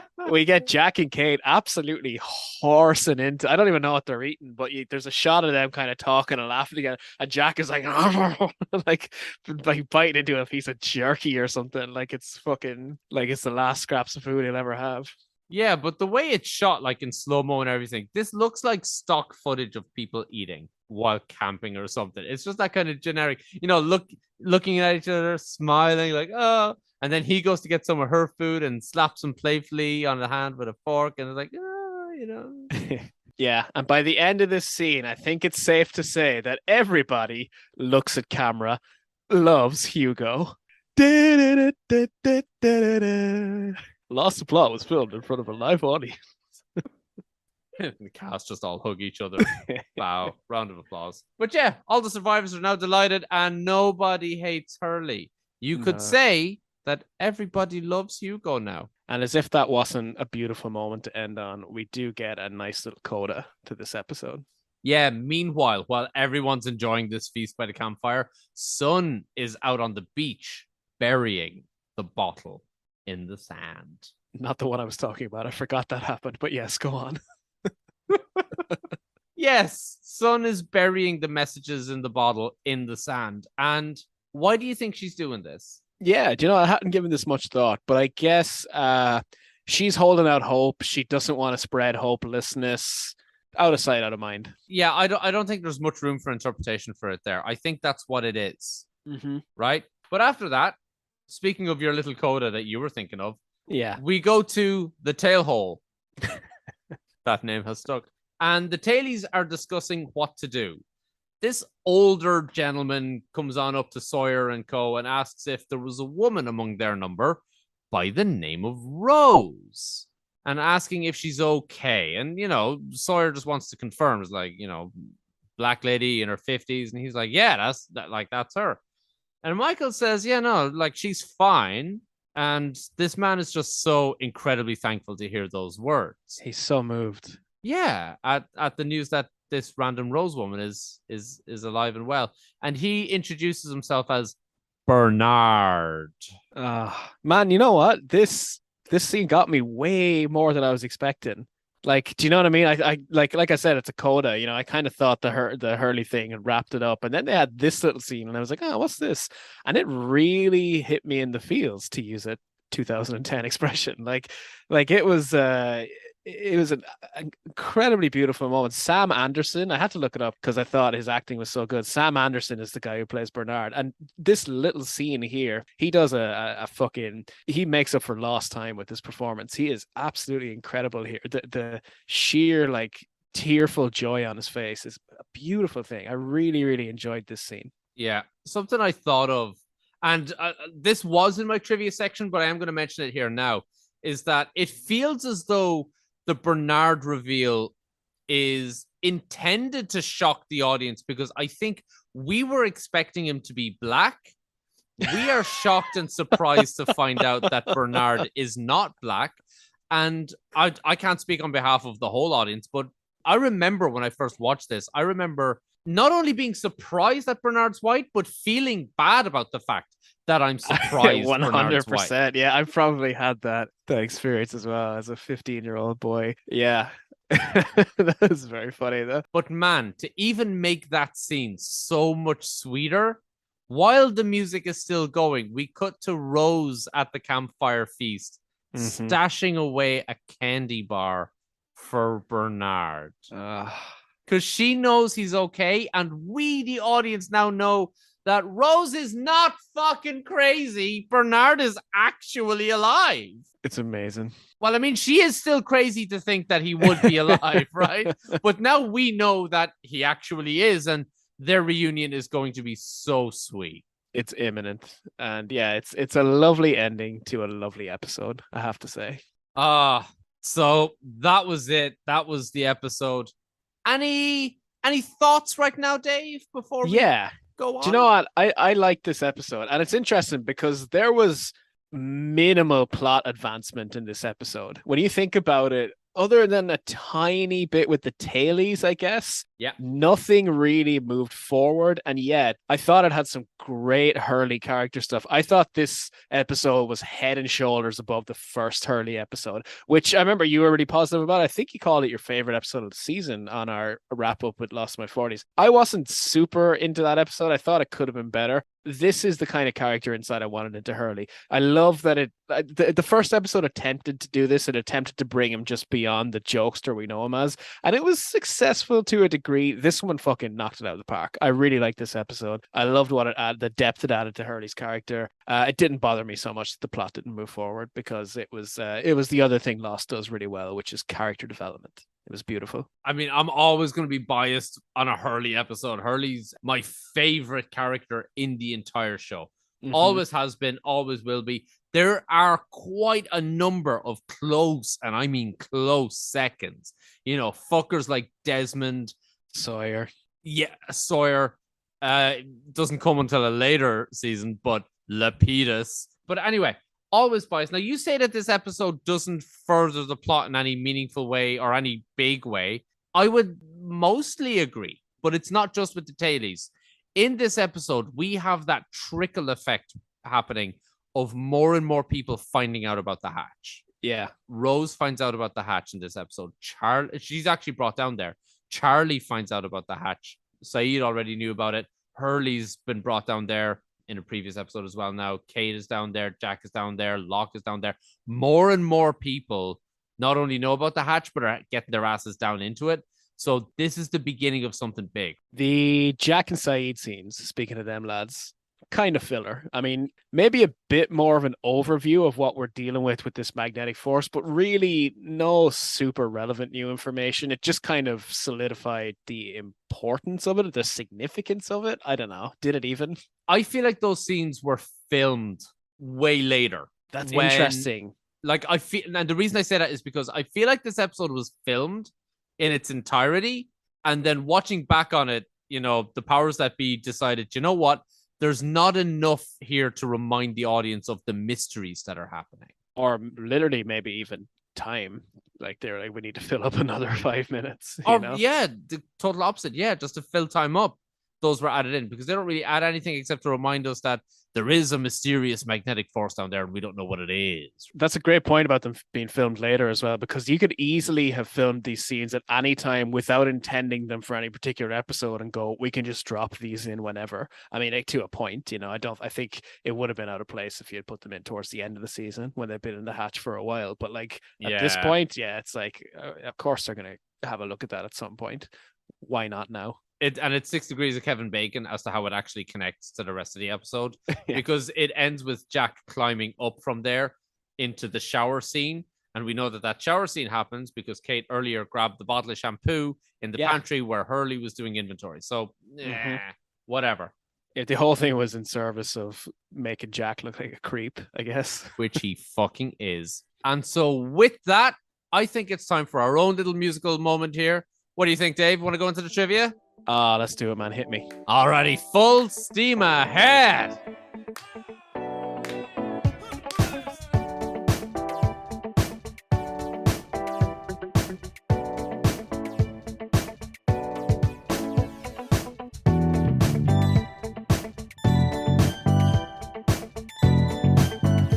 All right, Lovely little trivia section for you here now, Dave. Not going to try and keep it too long, but you know me, I love my trivia. Bite size, snack size, in honor of Hurley. So anyway, the first thing I'm going to mention is, and I did say I was going to take it out of trivia, but nah, fuck it, I'm going to put it in. Do you remember how I said that we as the audience, or at least I was shocked to learn that Bernard was white? Mm-hmm. Let me read from my trivia section. Bernard is introduced in this episode as Rose is black. The producers thought the audience would expect Rose's husband to also be black, and they made Bernard white to surprise the audience deliberately. They expected the audience to assume Mr. Echo, the only black man in the tail section survivors, was Bernard. Right? I mean, I don't know that I ever thought that. He seems a bit gnarly to be Rose's husband. Do you know what I mean? That is a match I want to see. L. Scott Caldwell, Rose's portrayer, it's an odd word to use, but okay, was unaware of their plans and had been picturing her own husband, a tall black man, when playing the scenes. When she found out Bernard was white, she was surprised, but not shocked. Nice. Oh, that's there we go. There we go. Now we don't have to feel bad about our not expecting interracial relationships. On that note, nice that the island approves of them. I mean, this was the mid-2000s. We're not talking like the 1930s here. Yeah, I guess. I just, I know Jacob doesn't like to mix black and white. Oh, that's a season 7 reference right there. And it's not racism.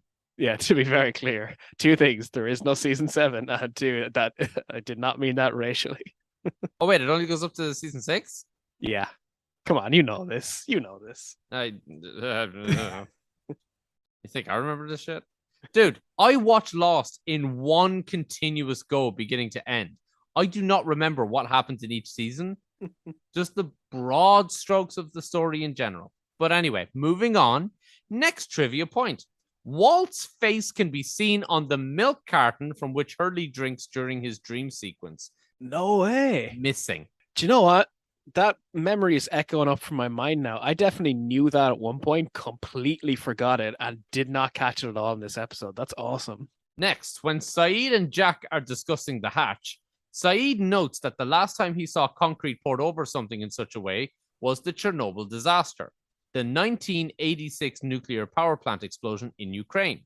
In season 5, it would be revealed that the incident involved a nuclear bomb being detonated next to the electromagnetic pocket at the Swan construction site. So, similar. There you go. Circumstances. Predates Chernobyl as well, because that was 77. Exactly. Now, this is probably my favorite trivia point. Locke, played by Terry O'Quinn, and Hurley, played by Jorge Garcia, the men, argue about Hurley having to deal with the pantry, with Locke insisting that Hurley must do this task.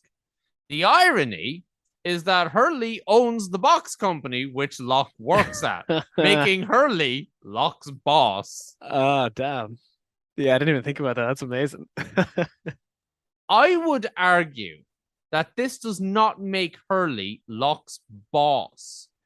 As the owner of the box company, Hurley would not have the power to hire and fire line employees.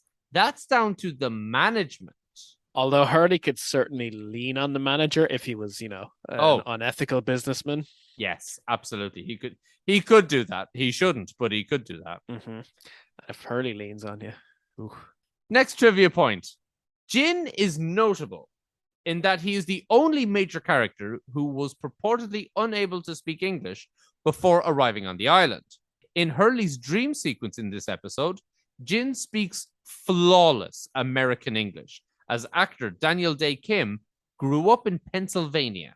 In actuality, he was out of practice speaking Korean before he got the role of Jin, since he had last used it as a teenager to speak with older relatives. He was coached on set by a dialect coach and co-star Yoonjin Kim to speak Korean, as well as someone who had lived there all his life.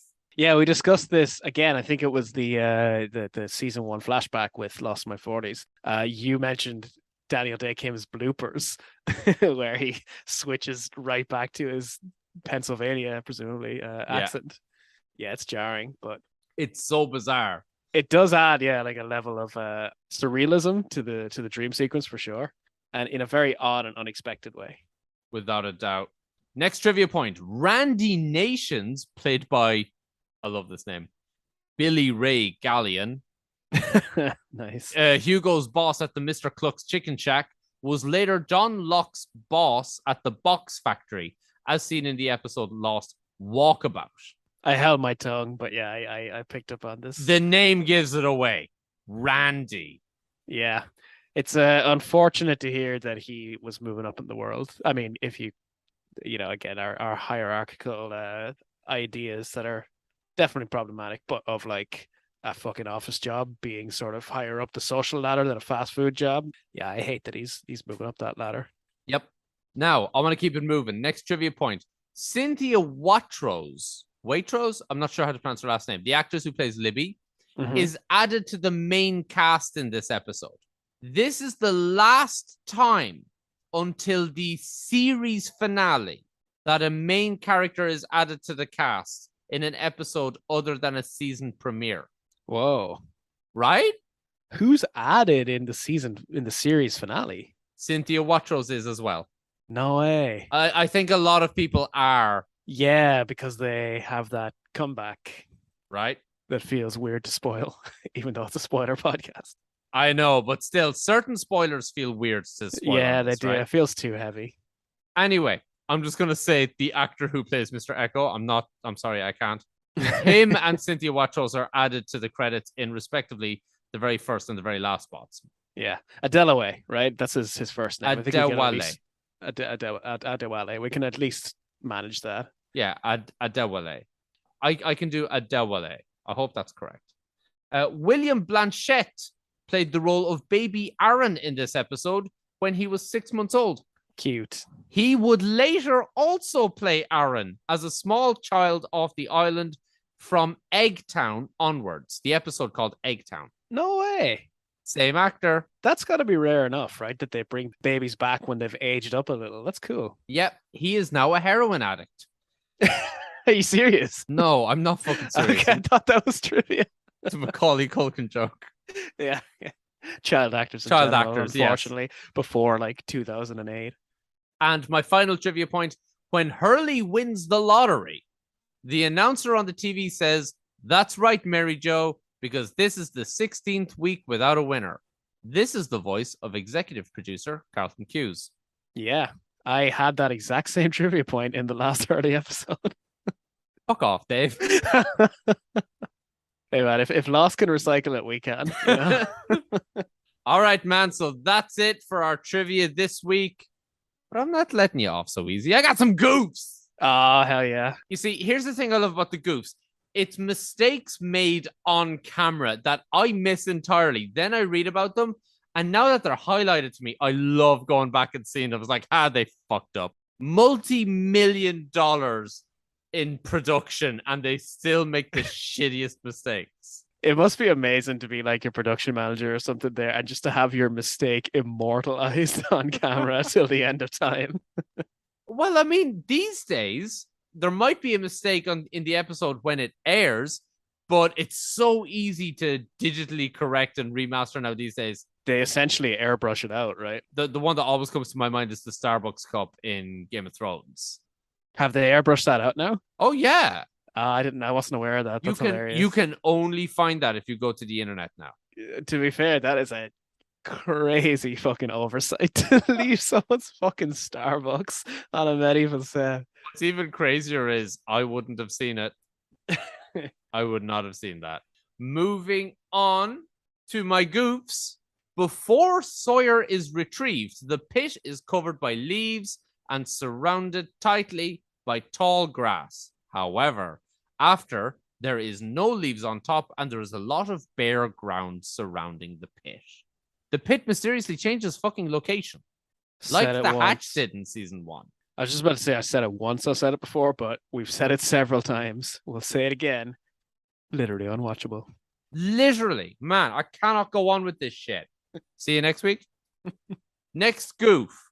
As Sun is burying the bottle on the beach and losing her ring in the process, in the first close-up shot, There is no ring on her hand. She looks to the left. Then there is another close-up, and the ring is there. Finally, when she's covering the hole, the ring has disappeared for good.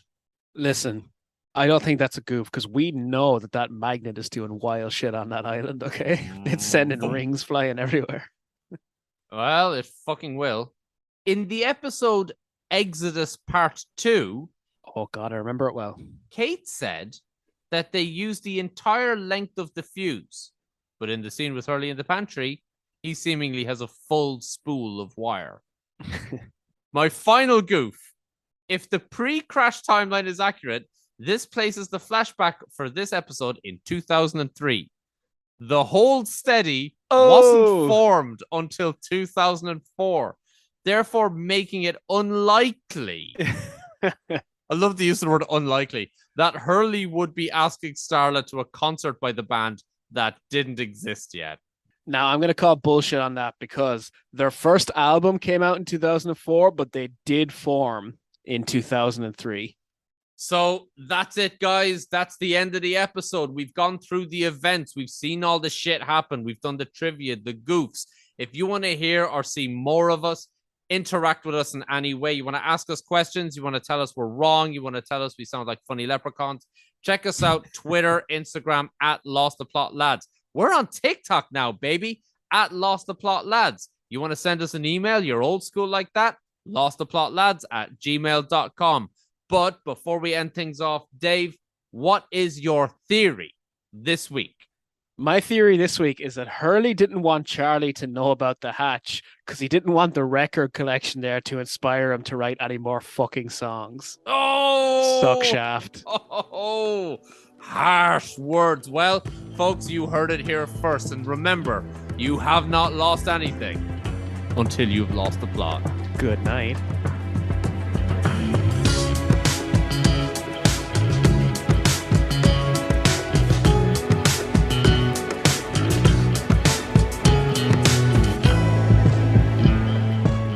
Lost the Plot is produced by Dave and I. Artwork by Jimmy Purcell of BeanBetterComics.com.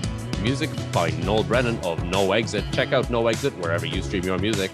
Follow us on Twitter and Instagram @LostThePlotLads or email us at losttheplotlads@gmail.com.